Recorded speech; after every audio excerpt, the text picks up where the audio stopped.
Bienvenue dans Les Sorts et les Sabres, le podcast où la magie rencontre la force.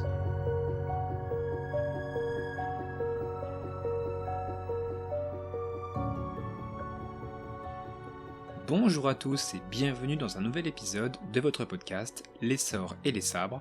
Aujourd'hui, cap sur une galaxie lointaine, très lointaine, et un moment sombre de l'histoire galactique. Un instant où tout bascule et où le chaos surgit sans prévenir, guidé par un seigneur Sith portant le masque de chancelier, puis d'empereur. Je parle évidemment de l'Ordre 66. Pour aborder ce drame, nous verrons d'abord comment il intervient dans la grande histoire, par qui il a été orchestré et quelles sont les victimes de ce plan. Nous décrypterons les scènes de trahison les plus marquantes qui entourent l'Ordre 66, et nous verrons les conséquences de ce point de bascule dans l'univers Star Wars. Alors que vous soyez grand maître du Conseil Jedi, chevalier ou simple padawan, préparez-vous à revivre ce triste moment où un ordre millénaire s'est effondré.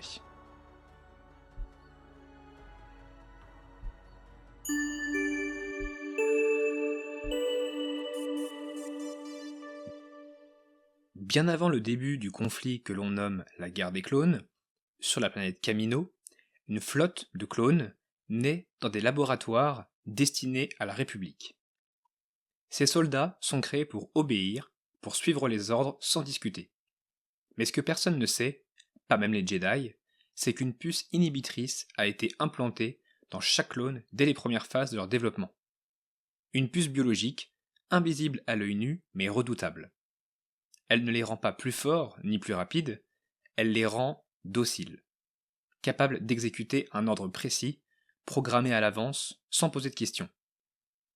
Cette armée ayant été fabriquée pour servir la République et ordonnée par un maître Jedi, presque oublié, elle pourra être déployée si un conflit éclate.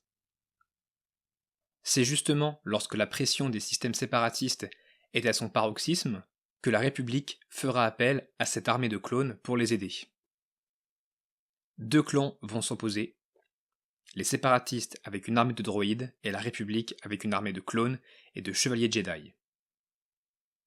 Dans l'ombre du Sénat galactique, des décisions sont prises loin des regards et loin de la force. Le chancelier Palpatine, figure d'autorité respectée par beaucoup, cache un dessein bien plus sombre. Depuis des années, il tisse sa toile. Chaque guerre, chaque crise, chaque décret voté en urgence l'a rapproché d'un but qu'il n'a jamais perdu de vue, l'anéantissement de l'ordre Jedi. Mais Palpatine ne peut pas encore activer son plan.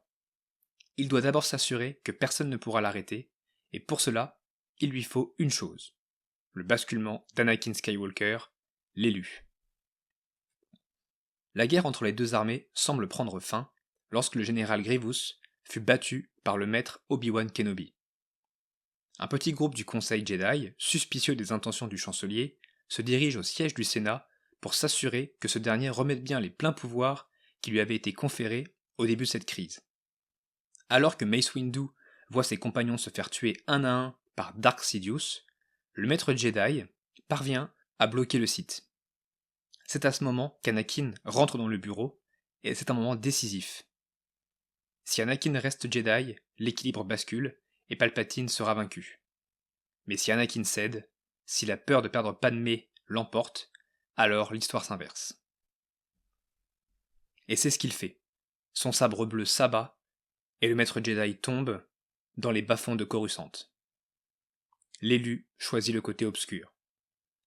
Et à cet instant précis, Palpatine n'a plus d'opposition, et le plan qu'il a mis en place depuis des années peut enfin être lancé.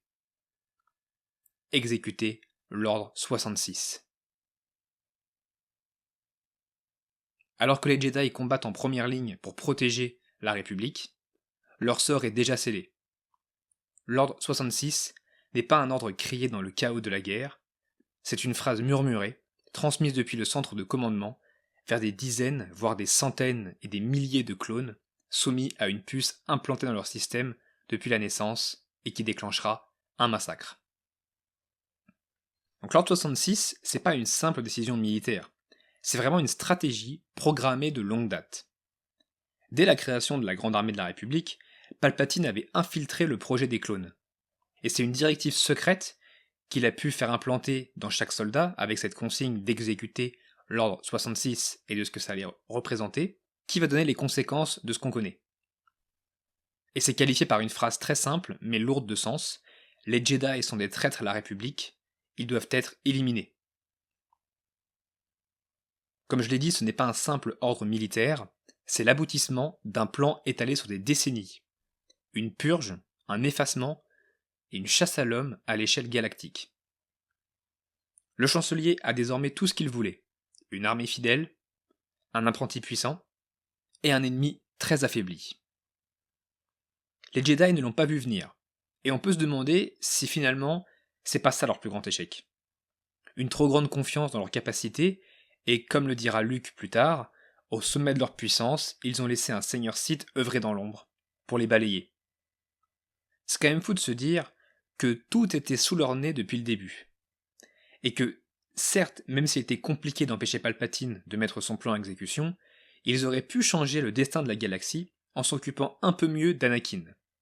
Parce que finalement, s'ils avaient pris la peine de l'écouter, de comprendre ses revendications, ses peurs, ses doutes, il aurait peut-être pas basculé du côté obscur, et en tout cas, il avait certainement un rôle à jouer pour arrêter l'empereur. Maintenant qu'on a revu le contexte de l'ordre 66, on va se concentrer sur les actions marquantes de cet ordre et des conséquences sur nos Jedi préférés. Une confiance brisée par des frères d'armes. Sur Utapau, le calme est revenu après un combat intense contre le général Grievous et son armée. Obi-Wan chevauche son varactyle et s'éloigne avec confiance, en saluant son camarade le commandant Cody. Ils se connaissent bien, depuis des années ils ont combattu côte à côte. Cody ce n'est pas juste un soldat, c'est un frère d'armes, presque un ami. Mais, lorsque Palpatine envoie l'ordre 66, le clone ne bronche pas, il reçoit le message, tourne les talons et donne l'ordre de l'abattre. Obi-Wan n'a pas le temps de comprendre. Un tir d'artillerie explose au-dessus de lui et il chute dans les eaux noires du gouffre. Sur Migito, le sol est gelé et les affrontements acharnés. Le maître Ki-Adi-Mundi mène l'assaut, sabre levé, déterminé à faire avancer ses troupes. Il court en avant, mais derrière lui, les clones s'arrêtent, ils prennent position, et ils ouvrent le feu. Le maître Jedi se retourne, abasourdi. Il tente de bloquer les tirs, 1, 2, 3, mais la cadence est trop rapide, et il tombe, les yeux ouverts, trahi en pleine action. Sur Felucia, une planète aux couleurs vives, presque féerique, le maître Ayla Secura marche devant des troupes dans une jungle étrange. Elle s'arrête un instant, attentive, puis elle tombe, sans comprendre, sans bruit. Criblés de tirs dans le dos, les clones continuent de tirer, encore et encore, sur le corps de la Jedi déjà sans vie. Dans le système de Saleussami, la maîtresse Jedi Stas Ali sillonne une vallée paisible sous son speeder, accompagnée par ses clones. Lorsque ces derniers l'encerclent discrètement, puis se détachent, font demi-tour et tirent. La moto explose, son corps est projeté dans les airs, il n'y a aucun avertissement. Juste une embuscade silencieuse exécutée avec une précision militaire. Dans les marécages luxuriants de Kashyyyk, Yoda observe le champ de bataille avec son calme légendaire. Les Wookiees hurlent au combat, les droïdes tombent par dizaines, et les clones progressent sous ses ordres. Mais soudain, une ombre traverse la force. Yoda s'immobilise, son souffle se coupe, et il sent la douleur, la peur et la trahison. Puis, sans prévenir, 2 clones se positionnent dans son dos, et ils lèvent lentement leurs fusils. Mais Yoda n'est pas un simple Jedi. Il bondit, d'un éclair vert, et décapite les traîtres. Sans haine, mais avec une lucidité glaçante. Il sait. Il a compris. Bon voilà, ça ce sont les principaux actes que l'on peut voir notamment dans le film Star Wars La Revanche des Sith, en ce qui concerne l'ordre 66, et on va essayer de décrypter un petit peu ces scènes, parce que finalement, elles ont bien plus à dire, au niveau de la mise en scène et des actions qu'il s'y passe, que juste nous rappeler l'échec des Jedi. Commençons par Obi-Wan. La scène brise l'illusion. L'amitié, les années de combat, les sacrifices communs, rien ne résiste à l'ordre 66. Même le plus loyal des clones exécute l'ordre sans hésiter. Cody ne montre aucune émotion, aucun dilemme. L'ordre prime sur tout. C'est un moment glaçant de déshumanisation totale. Pour la scène sur Felucia, on peut dire que cette exécution elle est brutale et elle est filmée avec une froideur clinique. Il n'y a pas de confrontation, pas de dernier mot, et on laisse aucune chance à l'ennemi. Le symbolisme il est fort. La beauté du décor contraste violemment avec l'horreur de l'acte. Même les Jedi les plus gracieux, les plus appréciés, sont réduits à des cibles. Pour la mort de Ki-Adi-Mundi, ce moment c'est l'un des plus poignants parce qu'il voit la trahison, il comprend et il essaye de lutter. Mais il meurt sans vraiment avoir les réponses à ses questions. Et la mise en scène, elle est très symbolique également, puisque le Jedi s'avance vers l'avenir pendant que son passé le rattrape et l'abat. Et enfin, concernant la scène sur Kashyyyk, elle est capitale. Elle montre que même le plus puissant des Jedi n'est plus en sécurité. Yoda, il ressent dans la Force une fracture violente, et il n'a pas besoin d'explication, puisqu'il comprend directement. La trahison, elle est universelle, elle n'a pas de visage, mais elle s'exprime au travers de la Force. Et en fait, au travers de ces différentes scènes, ce ne sont pas seulement des Jedi qui tombent, mais ce sont les fondations entières d'un ordre millénaire qui s'effondre. L'Ordre 66, c'est une purge froide et méthodique, exécutée par ceux qui, quelques heures plus tôt encore, se tenaient aux côtés des Jedi. Et cette trahison coordonnée, elle ne laisse que peu de place au doute ou à la résistance. Le choc est tellement brutal qu'il est total. Dans la galaxie, personne ne voit le basculement venir. Les Jedi sont accusés de trahison, mais aucun procès, aucune preuve, seulement des exécutions.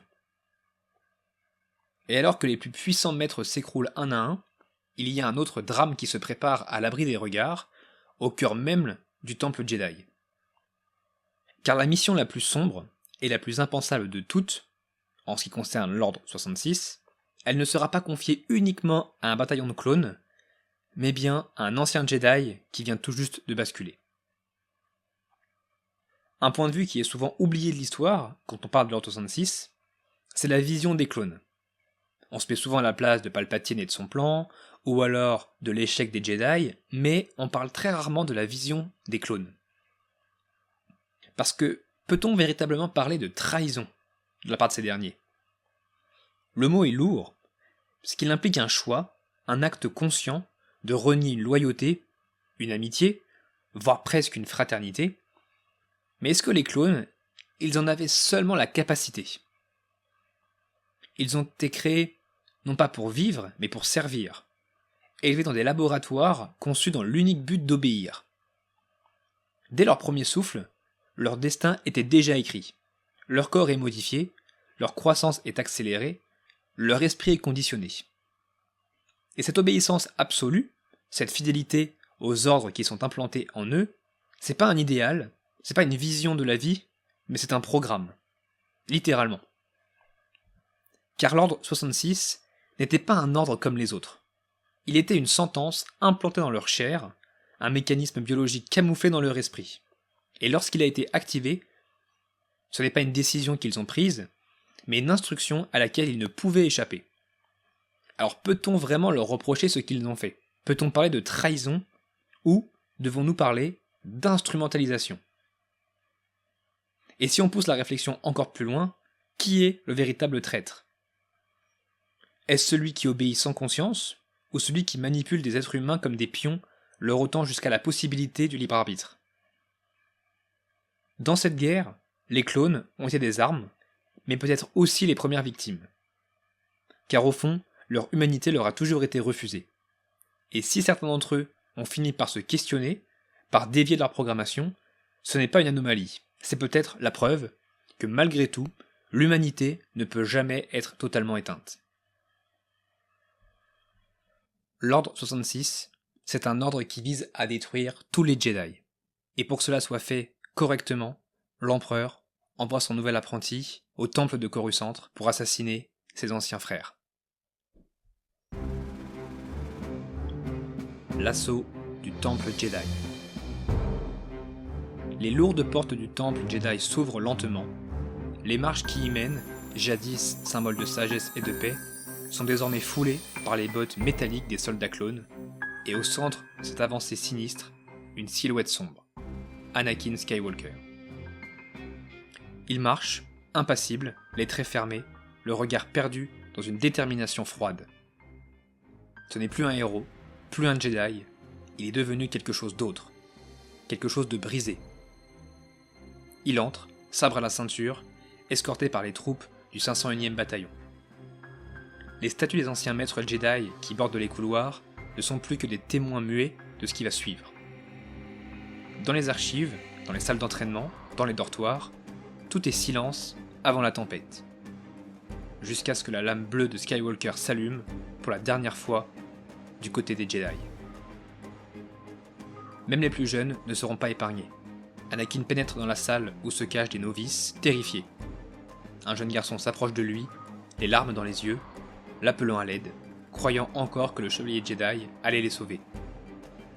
Mais il n'y a plus de salut, plus d'humanité, seulement une mission, un ordre, une exécution. Dans les hauteurs du temple, les flammes commencent à lécher les murs sacrés. La lumière dorée du crépuscule se mêle aux lueurs rougeoyantes des incendies. Au loin, Coruscant continue de vivre, inconsciente de l'horreur qui se joue au cœur de la capitale galactique. Les vaisseaux circulent, les tours brillent, les citoyens vaquent à leurs occupations, pendant qu'une ère s'éteint dans le silence. Les couloirs sont jonchés de sabres éteints, abandonnés, là où les Jedi sont tombés. Le sol est marqué par les traces du combat, les impacts de blasters, les coupures nettes d'un sabre laser manié sans pitié.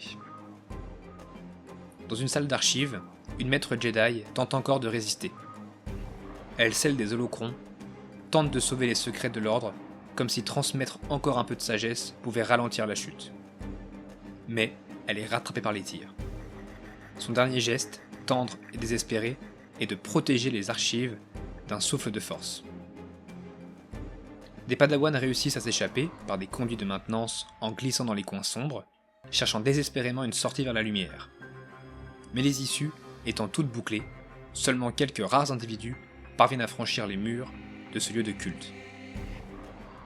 Les clones savent ce qu'ils font. Ils n'obéissent plus à des généraux, ils exécutent des cibles. Puis, sur une passerelle suspendue au-dessus de la salle du conseil, Anakin s'arrête un instant. Il observe les sièges, désormais vides. Mace Windu, Ki-Adi-Mundi, Plo Koon, Yoda, Obi-Wan, tous absents, tous morts ou traqués. Un vent traverse la salle, comme un murmure de la force elle-même, comme un dernier souffle du passé. Anakin ferme les yeux, mais ne vacille pas. Il descend les marches, le massacre continue. Quand on parle de l'Ordre 66, on pense forcément à ce moment.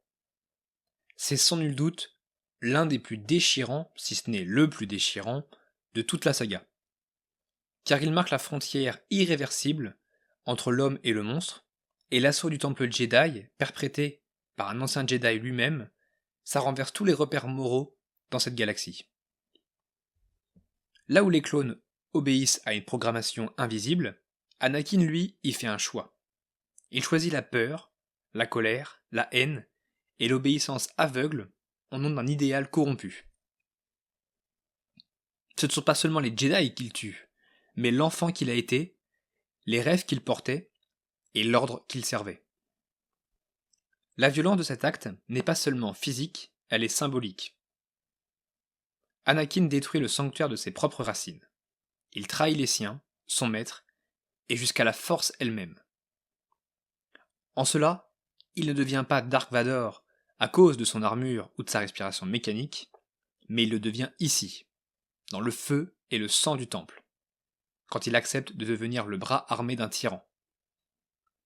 Mais derrière cette froide détermination, il y a aussi une tragédie intime. Anakin ne tue pas seulement par haine ou par ambition, il le fait aussi par amour. Un amour désespéré, maladroit, et malgré tout terriblement humain. Il croit que ses sacrifices, aussi monstrueux soient-ils, sauveront Padmé, la femme qu'il aime. Et c'est là que l'ordre Jedi a failli. Parce que leur refus de comprendre la complexité des émotions et leur rejet de l'attachement, ça a isolé Anakin dans sa douleur. Il n'a jamais eu le droit d'aimer, jamais eu l'espace pour parler de ses peurs ni de sa vision, il a dû tout enfuir, tout cacher, jusqu'à ce que cela explose. On pense notamment aux phrases de Yoda ou d'Obi-Wan, maîtrise tes pensées, maîtrise tes émotions, réjouis-toi de la mort. Pas facile à entendre quand tu as eu une enfance d'esclave et que tu laisses derrière toi ta mère, ta seule famille, enchaînée à l'autre bout de la galaxie. Ce que l'ordre Jedi croyait être une discipline protectrice est devenu une prison silencieuse. En détruisant le temple, Anakin détruit aussi ceux qui l'ont rejeté. Ceux qui ont refusé de voir l'enfant en souffrance, derrière le chevalier élu, ceux qui par rigidité ont semé les graines de sa chute. Ça peut faire penser un petit peu au débat qu'on peut avoir concernant d'autres ordres religieux qui existent dans notre société, c'est de se poser la question, si plus de liberté était autorisée dans certains dogmes, est-ce que ça permettrait pas d'éviter des drames? Là typiquement, si les Jedi avaient pris la peine de jouer un peu au psychologue avec Anakin, ils auraient compris que ses peurs étaient tout à fait logiques, tout à fait normales, peut-être même qu'il lui aurait permis de retourner voir sa mère, ou au moins d'avoir son histoire avec Padmé, parce que finalement, est-ce que c'était si un problème que ça? On verra que oui, finalement, l'amour peut être un problème, puisqu'il a fait basculer le destin de la galaxie, mais si cet amour avait été sain, et entretenu de manière correcte, par les Jedi et leur code, est-ce que finalement ça aurait pas tout changé dans l'approche qu'on a de l'histoire Star Wars et des personnages? D'ailleurs, dans les différents univers étendus, on sait que Obi-Wan a eu une liaison plutôt forte avec une femme. Si vous ne connaissez pas cette histoire, elle est passionnante, et on en parle notamment dans la série animée The Clone Wars, où en fait Obi-Wan a rencontré la directrice, la chef, je ne sais pas comment on appelle ça, mais de la planète Mandalore. Je crois que c'est la reine de Mandalore d'ailleurs. Et il y a eu un attachement qui s'est créé avec cette personne, et une histoire naissante qui aurait certainement pu voir le jour, mais que Obi-Wan s'est toujours plus ou moins refusé par rapport au dogme des Jedi. Et finalement, quand elle sera tuée par Dark Maul, eh bien Obi-Wan sera brisé une première fois. Donc typiquement, les Jedi auraient eu certainement beaucoup plus d'intérêt à laisser parler leurs émotions, à les accepter et à les contrôler, plutôt que de vouloir les enfouir et de prohiber l'attachement. Donc ça typiquement c'est quelque chose qui pourrait être intéressant d'analyser dans une sorte de fanfiction pour avoir un what if en se disant que se serait-il passé si les Jedi avaient permis l'amour et l'attachement. Maintenant que l'ordre est tombé, il reste quelques Jedi dispersés aux quatre coins de la galaxie, et on va s'intéresser à eux. Yoda et Obi-Wan, des survivants lucides. Yoda, ayant senti la trahison de ses clones, a réussi à se sauver la vie, et il doit maintenant quitter Kashyyyk pour prêter main forte aux survivants de cette purge.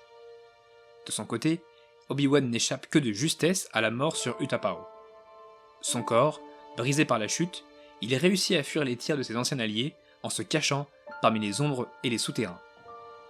Blessé, mais vivant, il sait que tout a changé. Grâce à l'aide de Bail Organa, les deux Jedi parviennent à se retrouver dans l'espace à bord d'un vaisseau de secours. Leurs regards sont lourds. Ni l'un ni l'autre n'a besoin de parler. L'ordre est tombé, la République aussi. Le grand maître, toujours calme, sent néanmoins dans la force une dissonance atroce. Quelque chose de plus profond que la trahison. Une présence familière devenue obscure. Ils prennent la décision de retourner sur Coruscant. Le temple Jedi doit leur livrer des réponses. Mais quand la navette s'approche de la surface, ce qu'ils découvrent les foudroie. Le temple est en ruine, entouré de clones armés, et il est devenu une forteresse silencieuse. Avec ruse et détermination, ils infiltrent les lieux. Les couloirs, autrefois emplis de lumière, sont désormais jonchés de corps. Des jeunes, des novices, même des plus anciens. Aucun n'ont été épargnés. Les sabres laser n'ont pas suffi à les sauver. Obi-Wan titube, Yoda ferme les yeux. Il pénètre alors dans la salle d'enregistrement Et là, la vérité les frappe. Anakin Skywalker, le héros de la guerre, est devenu le bourreau du temple. À genoux, devant le chancelier, il est rebaptisé Dark Vador. Tout ce qu'il redoutait s'est accompli. En fait, Yoda et Obi-Wan, ce sont les deux seuls à avoir compris assez tôt ce qui se joue réellement à cet instant. Parce que c'est pas seulement une trahison militaire, c'est pas seulement un coup d'état, mais c'est vraiment la fin d'un monde. Et plus encore, c'est la fin de l'espoir. Ils incarnent à eux deux la lucidité douloureuse. Celle qui voit les faits pour ce qu'ils sont, celle qui comprend sans chercher d'excuses. Mais cette clarté, elle a un prix, elle les isole. Parce qu'il n'y a plus de conseils, il n'y a plus de république. Juste une poignée de survivants face à une galaxie désormais contrôlée par un empire. Pour Obi-Wan, c'est une double trahison. Celle de la République qui l'a servi, mais surtout celle d'Anakin qui l'a formé et aimé comme un frère. Pour Yoda, c'est le constat d'un échec plus ancien encore. Celui d'un ordre devenu aveugle, incapable de voir l'ombre grandir en son sein. Et pourtant, les deux ne fuient pas. Ils préparent leur contre-attaque, leur dernier acte, leur dernier espoir. Obi-Wan et Yoda ne sont pas seulement des survivants, ce sont des témoins. Les seuls encore debout, les seuls capables de comprendre l'ampleur de la tragédie et de prendre des décisions lucides, là où tant d'autres auraient cédé à la peur ou à la haine. Face à l'horreur, ils ne se laissent pas envahir par la vengeance, pas même lorsqu'ils découvrent ce qu'Anakin a fait. Leur mission dépasse l'émotion, car à ce stade, leur rôle n'est plus de sauver l'ordre Jedi, mais de préserver une étincelle d'espoir. Ce que la galaxie a perdu, ils le portent désormais seuls. Et dans cette solitude, il n'y a pas de gloire, juste la conscience brutale d'un devoir. Empêcher l'obscurité de s'étendre davantage, même si cela implique d'affronter l'un des leurs. D'ailleurs, ça me permet de faire le pont avec l'épisode 2 du podcast, qui est consacré au combat entre Obi-Wan et Anakin sur Mustafar. Si vous ne l'avez pas encore écouté, rien ne vous empêche d'enchaîner une fois celui-ci terminé. Donc c'est vrai que pour les personnes qui sont fans des films et qui ne connaissent pas forcément l'univers étendu, on a vraiment l'impression, c'est ce qui est montré à l'écran en tout cas, qu'il n'y a que 2 survivants de l'Ordre 66, Obi-Wan et Yoda. Et grâce à l'univers étendu, on sait qu'il y a d'autres Jedi, voire d'autres personnes, d'autres Padawan, qui ont survécu à cet ordre et qui ont réussi à s'en sortir et à mener une vie et des actions par la suite qui vont avoir une influence. Je pense à Kanan Jarrus, que l'on va voir dans la série Rebels. Je pense également à bébé Yoda, Grogu, qui a réussi à s'exfiltrer du temple Jedi. Il y a aussi Ahsoka. Ahsoka, elle a réussi à s'échapper. Donc pour ceux qui ne connaissent que les films, Ahsoka est un personnage qui n'existe pas, et pourtant, avec la série qui est arrivée sur Disney+, il y a quelques années, eh bien on comprend toute l'importance du personnage. Et puis il y a Cal Kestis, qui est le héros que l'on incarne quand on joue au dernier jeu vidéo Star Wars, notamment Fallen Order. Mais pour autant, il reste tellement une poignée de Jedi, et encore la plupart se sont coupés de la force pendant X mois, X années, que finalement, les deux qu'on va retenir, c'est tout le temps Yoda et Obi-Wan.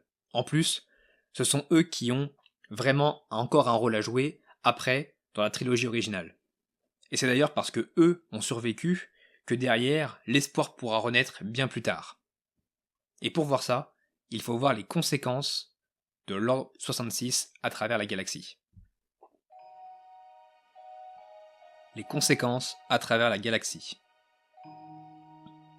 La République n'existe plus. À travers les systèmes, les holotransmissions officielles diffusent une nouvelle vision de l'ordre. L'Empire galactique est établi, proclamé par le chancelier Palpatine, qui est acclamé comme un sauveur. Sous les applaudissements et la peur mêlée des sénateurs, la démocratie meurt, applaudie par ceux qui n'ont pas su voir l'obscurité grandir. Dans les rues, les symboles de l'Empire remplacent peu à peu ceux de la République. Des affiches, des discours, une propagande bien huilée. On murmure la trahison des Jedi, on montre des images d'archives falsifiées, on réécrit l'histoire en temps réel. Les quelques Jedi qui ont survécu à ces premières heures de la purge sont maintenant dispersés et traqués par des inquisiteurs ou par Dark Vador lui-même. Les temples sont vidés, les hangars silencieux, les sabres laser se sont tus. Obi-Wan confie les enfants de Padmé.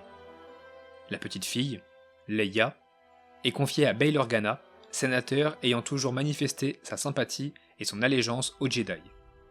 Le petit garçon, Luke, est confié à sa famille paternelle sur Tatooine. Obi-Wan restera sur la planète de sable pour surveiller cet enfant. De son côté, Yoda s'enfonce dans l'exil sur Dagobah. Il n'y aura pas de reconquête, pas de soulèvement, seulement l'attente, le repli, et le silence avant l'aube. L'Ordre 66 n'a pas simplement anéanti les Jedi, il a remodelé la perception collective. En un instant, ce qui était synonyme de sagesse et d'équilibre est devenu pour le peuple un symbole de trahison. La galaxie entière a basculé dans un nouvel ordre, façonné par la peur et le contrôle. L'Empire ne triomphe pas par la force brute seulement, mais par la manipulation des esprits, la réécriture des faits et l'isolement des résistants. Les Jedi n'ont pas seulement été tués, ils ont été effacés, oubliés et salis. Et dans cette chute, c'est l'idée même de la lumière et de l'équilibre qui disparaît des consciences. Yoda et Obi-Wan deviennent alors les derniers gardiens d'une vérité que plus personne ne veut entendre. Ils n'ont plus d'ordre, plus d'alliés, mais ils ont encore une mission, survivre et attendre, en espérant transmettre ce savoir dans le cas où un nouvel élu surgirait des profondeurs de la force. Dans le silence laissé par la chute, il reste des éclats, des fragments d'espoir, des survivants qui, malgré l'ampleur du désastre, refusent de céder entièrement à l'ombre. Et au cœur de la galaxie, 2 enfants, 2 héritiers de la force, encore inconscients du destin qui les attend. Ils vont connaître leurs premières années de vie dans des mondes très différents l'un de l'autre. L'un dans la politique et la lutte contre l'Empire, l'autre dans un système éloigné de tout, même du conflit le plus important de ces derniers millénaires. C'est fou de se dire que si on prend le plan qui a été établi un peu par Obi-Wan, c'est de se dire que c'était Luke qui porterait certainement l'espoir, puisqu'il va aller le surveiller, alors que il aurait très bien pu s'occuper également de Leia, beaucoup plus risqué puisque Bail Organa étant un sénateur, il va rester au contact de la politique, donc de l'Empire. Mais d'ailleurs, c'est quelque chose qui a été rattrapé en partie par la série Kenobi, sortie il y a quelques années maintenant. Cette série, elle est clairement pas parfaite, même s'il y a des scènes que j'ai beaucoup appréciées, mais c'est aussi la nostalgie qui joue sur moi, parce qu'on revoit Ewan McGregor et Hayden Christensen dans des mêmes scènes, donc forcément ça joue, mais là c'est plutôt du fanservice. Mais c'est assez fou de se dire que finalement, sur les 2 enfants d'Anakin, la priorité a quand même été mise sur Luke au départ. Au final d'ailleurs, qui est le véritable élu, ou qui est la personne en tout cas qui va ramener l'équilibre dans la force? Parce que pendant longtemps, moi j'ai cru que Luke avait été celui qui avait effectivement ramené l'équilibre dans l'épisode 6, avant de comprendre que non, c'est encore une fois Anakin, puisque c'est lui qui décide de tuer l'empereur. Donc Obi-Wan aurait très bien pu être attentif à la vie de Leia comme à celle de Luke, sans savoir qui allait vraiment devenir le dernier espoir de la galaxie. L'Ordre 66 n'est pas seulement un retournement stratégique, mais c'est une fracture et un point de bascule. Il marque la fin d'une époque, la chute d'un ordre millénaire, un cri silencieux, étouffé dans les couloirs du temple Jedi, où résonne encore l'écho des sabres éteints trop tôt. Mais ce n'est pas seulement une histoire de guerre, c'est l'histoire d'un échec collectif. Des Jedi qui, trop engoncés dans leurs dogmes, ont fermé les yeux sur la souffrance, l'amour et les émotions qu'ils auraient dû comprendre au lieu de rejeter. C'est aussi l'histoire de clones, esclaves programmés, arrachés à leur libre arbitre pour exécuter un plan qui les dépassait. Et enfin, c'est l'histoire d'un homme, Anakin Skywalker, pris au piège entre 2 mondes, déchiré entre la peur de perdre et la promesse de sauver, et qui, dans sa chute, emporta avec lui l'équilibre de toute la galaxie. Mais comme dans toutes les grandes tragédies, ce n'est pas la fin qui importe le plus, c'est ce qu'elle prépare. Dans les ombres laissées par l'Ordre 66, germe déjà une résistance. Et là, quelque part, 2 enfants grandissent, 2 jumeaux, porteurs d'un héritage brisé, mais aussi d'un espoir à reconstruire. Car l'histoire ne s'arrête jamais, elle change de visage, et parfois elle porte un masque noir, synonyme de souffrance et de haine. Merci d'avoir écouté cet épisode de votre podcast L'essor et les sabres. Si ce voyage dans les ténèbres vous a autant passionné qu'il m'a bouleversé en le préparant, n'hésitez pas à partager l'épisode autour de vous. Pensez aussi à laisser un avis ou une note sur votre plateforme d'écoute préférée. Et vous pouvez retrouver aussi les comptes Instagram et TikTok du podcast pour échanger, décrypter ou simplement rêver ensemble autour des plus grandes sagas. La semaine prochaine, on repartira dans le monde magique avec un sujet passionnant. Mais d'ici là, que la force soit avec toi.